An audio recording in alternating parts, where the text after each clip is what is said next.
Test 14. You are the secretary of science society of your school.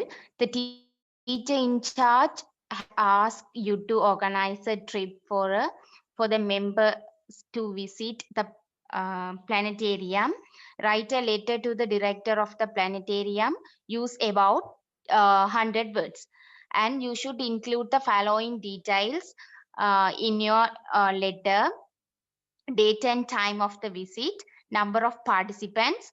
uh, you are requested to ask the to allocate time between 10 a.m. to 2 p.m. and ask permission to have lunch at the premises to take photographs. In here, we are requested to write a formal letter. So they are based on our model paper. We are going to discuss about a formal letter. In English, there are a number of conventions.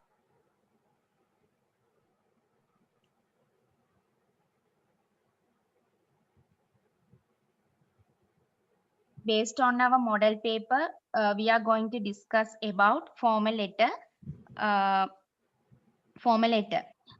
In English, there are a number of that should be used when writing a formal letter.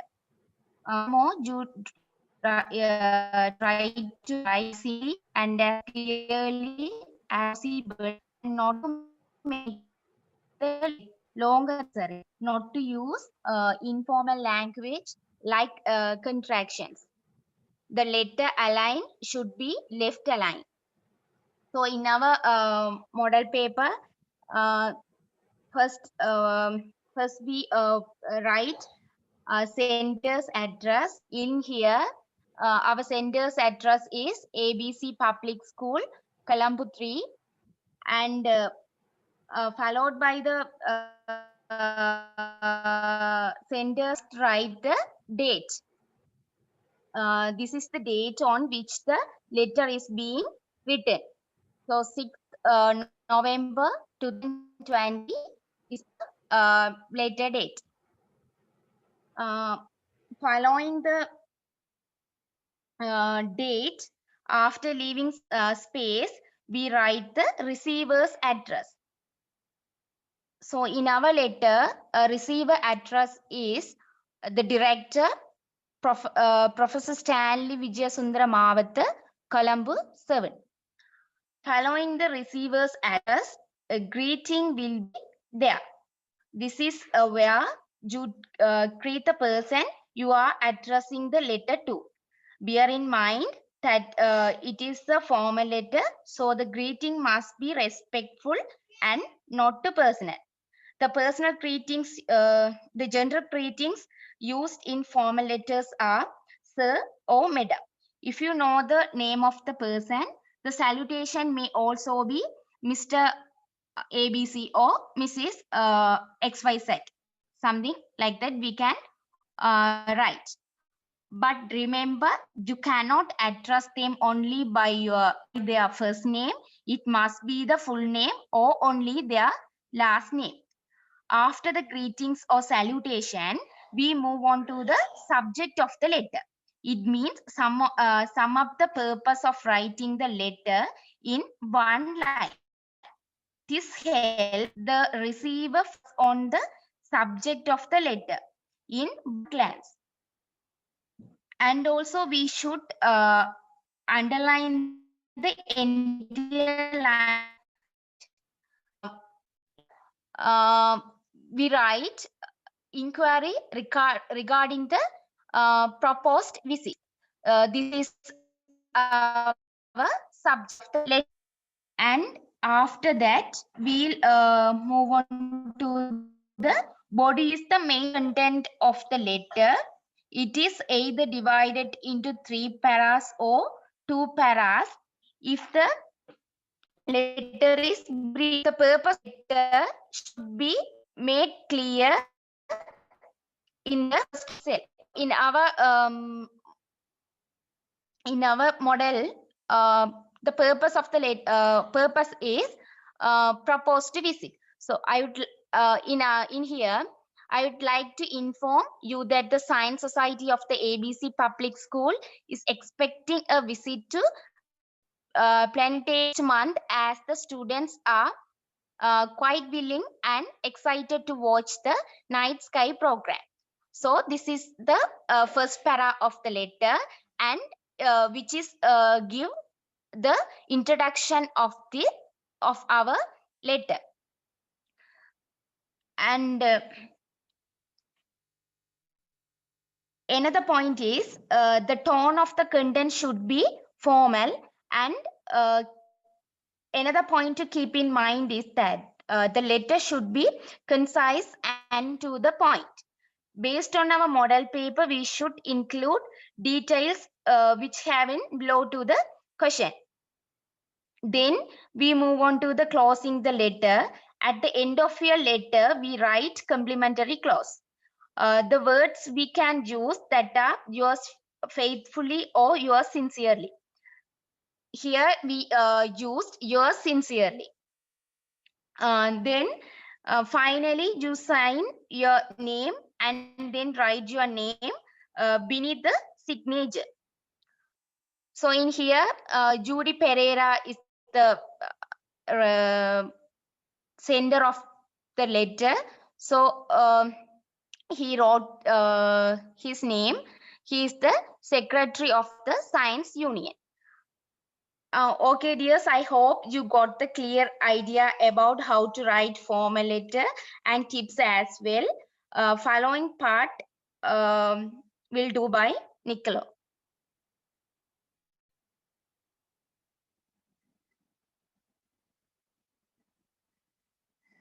Hello guys, so we are back again in test number 15.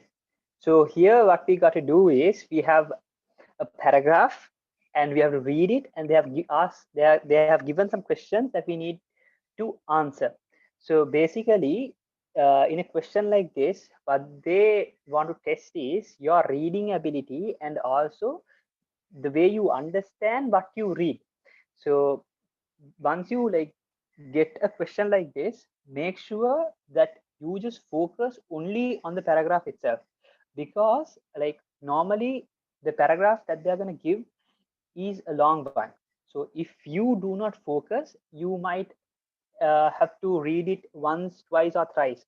But if you just focus at once, then you'll be able to figure things out faster, and so that you can spend more time on writing a proper answer, not just reading and understanding. All right, so here what I want to tell you guys is, once the paragraph is given, I just recommend you to go to the questions and read the questions. You don't need to like really read it properly, or I'm just saying have a glance, just see what type of questions that they're asking. So once you're comfortable with the questions, you can go start reading the paragraph. So in this paper, we'll start reading, and I'll be reading, you all can follow up. So there are many animals and birds in Australia. Some of them are endemic to Australia, which means they cannot be found anywhere else in the world. How did some animals come to be found only in Australia? Geologists say that it is possible that a long time ago, when there were very few animals and no human beings on Earth, Australia was connected to Asia and South America by a huge bridge of land. Large group of animals used to roam from place to place in search of food and water, and some using this bridge. At some point in Earth's history, for some unknown reason, this huge bridge went underwater. As a result, Australia got separated from from other continents. Many kinds of animals in other continents died, and new kinds of animals took their place. However, very little change continued to very little change happened in Australia, and many of those animals which disappeared from the other continents continue to live there. That is why even today, we can find some very strange looking animals. The birds in Australia, very strange looking animals and birds in Australia. For example, a group of animals called marsupials. You like honestly, guys, like this word is not what you use every day. So you don't really need to know this. Just go with the flow. You'll know that this is some kind of species, an animal species. So you don't need to really worry or to be panicked because you just don't know one word. You can just go with the flow. All right. So are found only in Australia. The kangaroo, the wallabies, and the wombat are all marsupials. Another peculiar kind of animal that is found in Australia is the duck-billed platypus. As its name itself suggests, this animal resembles a duck in that it has a beak and webbed feet like a duck. Though it has no feathers, its body is covered with fur. The emu, which looks like a tall ostrich, is the national bird of Australia. It cannot fly, but it can walk very fast. Two other Australian birds which have won the hearts of bird lovers are the lyrebird and the kookaburra. The lyrebird can mimic the sound it hears, and the kookaburra's call resembles a laughing sound. In addition to those mentioned above, there are many more interesting animals and birds in Australia. It is one of the reasons Australia attracts thousands of foreign tourists every year. So basically, guys, this paragraph is all about animals, like how, like special kinds of special species of animals are just found in Australia by the reasons and what kind of animals that they are. So now we are going to answer the questions that they have asked. Question number one: according to geologists, what connects the South America, what connects Asia and South America a long time ago? So guys, we all know, like if we just focus on the paragraph, it was a land bridge. They're talking about a land bridge. So just putting out the word, it is a land bridge, you will not gain the full mark. So what I am saying is you have to give a complete answer, like say a complete sentence. Like uh, for an example, um, for an example, let me tell you. Right. So the land bridge is is what that connected Asia and South America to Australia long time ago. So that is how it should be. Or else you can say, according to the geologists, it is the land bridge that connected Asia and South America to Australia long time ago. So that is how the answer should be. So what I'm basically saying is you should give a complete answer, not just spelling out a one word answer. And the next is we have to, it's a very simple question which we have to put T or F for truth and for true statements and for false statements. So the statement A says animals and birds endemic to Australia live in some other countries as well. So from the word endemic itself, it says that the species of animals are just living in only in Australia. So this statement is false. So we just going to put F in the box given. The second one, Australia was connected to Asia and South America sometimes before human appeared on the earth. So it is completely there in the third paragraph. In the second paragraph. So if we read the second paragraph again, how did some animals come to be found only in Australia? Geologists say that it is possible that a long time ago, when there were very few animals and no human beings on Earth, Australia was connected to Asia and South America by huge bridge of land. So in this paragraph, it says that there were no human beings. So this statement is correct. So that we are putting the letter T representing true in the box given. The next statement is the huge bridge of land which connected Australia to other continents went underwater due to a massive earthquake. Uh, so this they are giving a factor. They are giving a fact which is not really clear in the paragraph. So I just suggest that you to put F because it is not clearly mentioned in the paragraph, because it says at some point of Earth for some unknown reason. See, the reason is unknown, so we cannot like specifically say that the fact or the reason was a massive earthquake. So due to that reason, we are putting the letter F representing false. Emu is the national bird of Australia. Exactly. So the the paragraph before the last, the emu, which looks like a tall ostrich, is the national bird of Australia. So when we like look at the paragraph, it's clear that this statement is true. So we are putting the letter T representing true. And now we are going to the next question. Name a unique animal endemic to Australia that resembles a bird in some features. Okay, so a bird in some features. So here in the in the in the fourth paragraph, if you can see, another peculiar kind of animal that is found in Australia is the duck-billed platypus. So as the name itself suggests that the animal resembles a duck, uh, in that it has a beak and a webbed feet like a duck. Though it has no feathers, the body is covered with fur. So what I'm saying is the duck-billed platypus is the answer for the question number 3.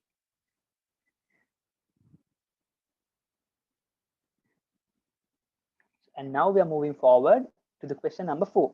Which bird has the ability to mimic the sounds it hears? So here in the paragraph before the last, it says the two other Australian birds which have won the hearts of bird lovers are the lyrebird and the kookaburra. The lyrebird can mimic the sound it hears. So that statement gives us the answer. So what is the name of the bird who can mimic the sound that hears? And that is the lyrebird. So as I always say, guys, when you're like giving an answer, make sure that you give a complete answer. Like use some words from the question itself and make a complete sentence so that you can give a proper answer. So question number 5. Name 3 marsupials found in Australia. So this word, we don't know the meaning, but still we can like remember that we went through this word. So do not worry, guys. We'll go to the paragraph where we found that word. And now what they're asking is name 3 marsupials found in Australia. So it's easy. They have given some examples in the paragraph number 3. In the last line, the kangaroo, wallaby, and the wombat are all marsupials. So kangaroo, wallaby, and the wombat are the answers which should come for the question number 5. And now the question number 6 is a little bit interesting. So if you have, you should have a little bit of vocabulary knowledge, and you should know the meaning of the hard words like which you went through in the paragraph. So here the word A is endemic. So what is endemic? So as you can see in the right side, they have given 4 answers. What you should do is you should match. You should put the correct letter in front of every answer which matches the meaning. All right. So endemic is belonging to a particular region. All right. So what we should do is we should put letter A for the answer number 3. Okay. And then the next word is roam. So what is roaming? Roaming is going from place to place. So answer number 4, what is the letter that you should put? You should put the letter B. And now huge. So what is huge? So it's huge gives the meaning of very large. So you should put C for the first blank, and then resembles, look alike. All right, so you should put the letter D to the second blank. So that's up, guys. So that's it for the test number 15, and we'll move on test number 16. And yes, over to you.